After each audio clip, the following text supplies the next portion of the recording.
Everybody pull up when we litty. Those squad we pull up in the city, and we still do the night and it's pretty. We look at the night lights and it's pretty. Got a crew bangers only, they with me. I got Universe 7, they with me. Central City, Central City, Central City, yeah, Central City. Those squad we pull up in the city, and we still do the night and it's pretty. Got a crew bangers only, they with me. I got Universe 7, they with me. Hunter X, I got Glowhound, they with me. Central City, Central City. We gon' find our way to the top, and we cannot stop till we pop. Chaos emeralds and diamonds on lock. What's up, y'all? Let me talk to y'all for a little minute. What's good, y'all? Welcome back to my channel. And I have to do this just so that people can remember that I'm a what if channel. I know I've been busy. School has been a pain, but hey, this is probably one of the fewer times where I can actually get a chance to post. So yeah, and as a new row, the reason why it's been taking me longer to do it is not because I've been, putting it to the side or anything like that. It's more one, school, and another thing is that I'm doing a bit more quality over quantity, Basically, I'm gonna try to make my what ifs as interesting as possible with as much scripting as I can. And yeah, that should take up a good majority of my time as far as things to do.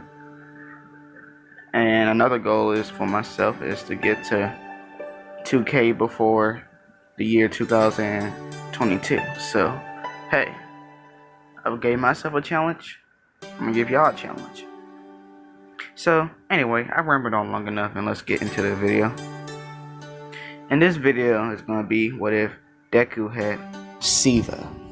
Now, for those who haven't seen or don't know what SIVA is, for those who play Destiny, y'all know what it is. For those who haven't, well, I'm just gonna give you a brief summary. SIVA is basically technology, technology actually, and it can create just about anything that you could possibly want. So yeah, that's gonna be pretty cool power to give Deku in this. So hey, let's see where this goes.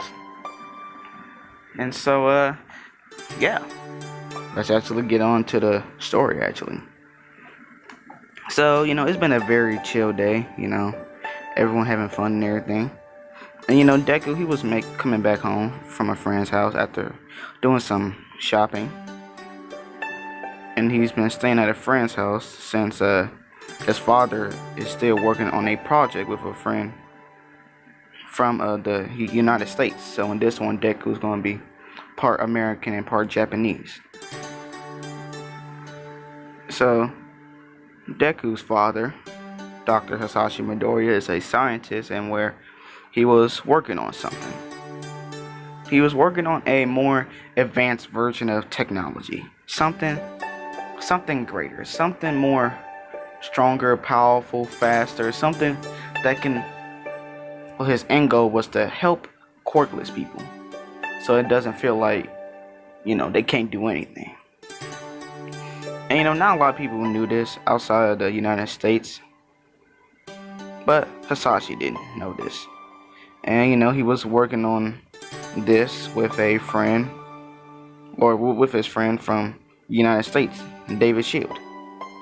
Since he couldn't, or rather didn't want to bring his son with him into this whole situation, so he was staying with some friends of his age.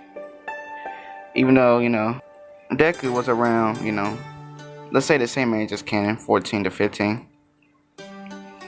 Although he was going to school, regularly, he was training on how to use a sword properly, as well as some fighting styles with his hands and feet that caught his attention. But apart from being interested in fighting and swords, he was, pretty normal kid. And the other thing that stood out was he wanted to be like his dad. So he tried to become a scientist or technician. So him and his friends, he entered his friend's house and dropped off some groceries, and until he heard someone yell for him. And Deku yelled and ran inside, and he was quickly hopped off his bike, not really, or going as fast as he could, not really caring about anything in the world right now apart from seeing his dad. So Deku yelled out, "I'm home," as he put his groceries on the table. And just like that, after he placed like the last bag on the table, Minsky, one of Deku's friend's mom, came rushing through the kitchen, crying. And she's telling Izuku, it's your father.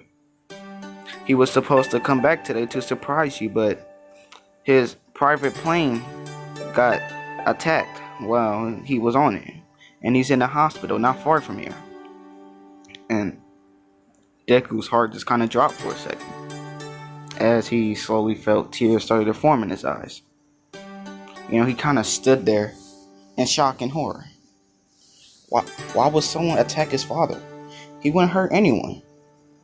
Is it because of his life? No, I gotta stop thinking about that. What? This can't be why. I gotta go. Tell Bakugo I'll be coming home later. He yelled as he ran outside, quickly hopped on his bike, and went as fast as he could, not caring about anything else in the world, just to see if his dad was okay. "Dad, please be okay. Please. Please." Those were a few thoughts running through Deku's head at the moment. After a few minutes of pedaling, he arrived exhausted at the hospital Minsky said that his dad was situated in. As he dropped his bike and ran to the main hall at the receptionist desk the lady was at. "Please, tell me where I can find Hisashi Midoriya. I'm his son, Izuku Midoriya. My friend's mom said he was here after an attack. Please tell me that I can go see him." He yelled in panic, not knowing what was going on with his father. Of course, Hisashi Midoriya. He's in room E115, just down the hall up the stairs. "Thanks, ma'am," he yelled as he started running in the direction she pointed him towards. Running up the stairs, he opened the door. Room E115, his father's room. Running inside, he saw something that he never ever wanted to see. "Dad?" he yelled, hoping to get an answer, but all he saw were two doctors and a nurse pulling his sheet over his face. "No. Dad. No." "Sorry, son, but his wounds were too deep and he lost too much blood." "What happened to him?" "He had multiple cuts as well as a giant open stab wound in his chest, as if someone cut him with a giant spike, and they also took his quirk away." What? What does this even mean?" As Deku was pretty much at a loss for words as tears streamed down his face, seeing his lifeless dad in front of him. He walked to his bed and took his hand one last time. He was ice cold because there's no life anymore. We also found this in his pocket. It had your name on it, so we didn't open it. The nurse handed him a letter and the doctors left him with his father. He opened the letter and read, "Dear Izuku Midoriya, my son, if you're reading this, I didn't make it. I'm sorry I'm leaving you like this without saying goodbye first, but know this, I'm proud of you, son. After my death, some things will be put into motion.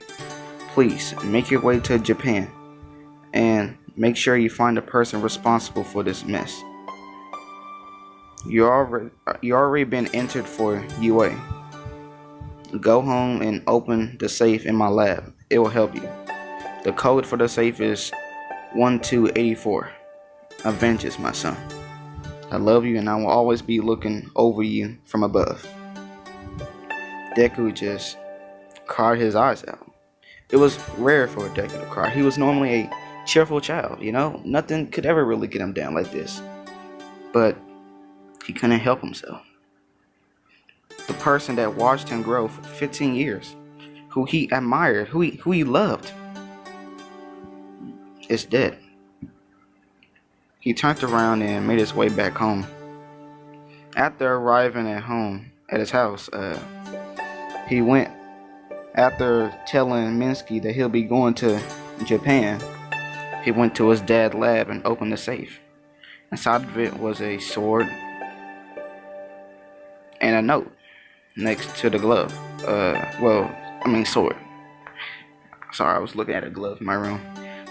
Son, this sword was meant to help quirkless people. Yes, that's the reason I was killed, to stop my research. So this is the closest thing that I could get to before I was eventually killed. This sword has nanotechnology, so it should help you. And also, you can use this nanotechnology for just about anything you want. You can use it to make any armor you want, any weapon you want, and any construct of your choosing. This nanotechnology is yours now. It will increase your strength, speed, mobility, and regeneration capacity. This sword was specifically created to cut just about any material. Now, try to wield the sword a bit. It'll hurt the first time, so be prepared. Now go and avenge us. Your father, Hisashi Midoriya. I will avenge you, Dad, he says as he pulls out his sword and gave it a quick aspect. It was sharp, very sharp. He then started wielding the sword as tendrils, red tendrils, started wrapping around his arm, and it started piercing his arm. It kind of felt like multiple needles stabbing his arm. And then the sword started glowing. It started transforming. It didn't feel like anything, despite it being like a heavy sword. And then after that, it started transforming again. The nanotechnology started transforming into a full suit of armor, even though it didn't feel heavy at all, despite it being full body armor. After thinking of how he was going to make the armor disappear, it just simply disappeared. And so he made his way towards Japan to pretty much find his father's killer. Now, tell me what you guys think of that. Leave a like, comment down below, subscribe, tell me what you think. Let me know in the comments if you're a Destiny fan or not.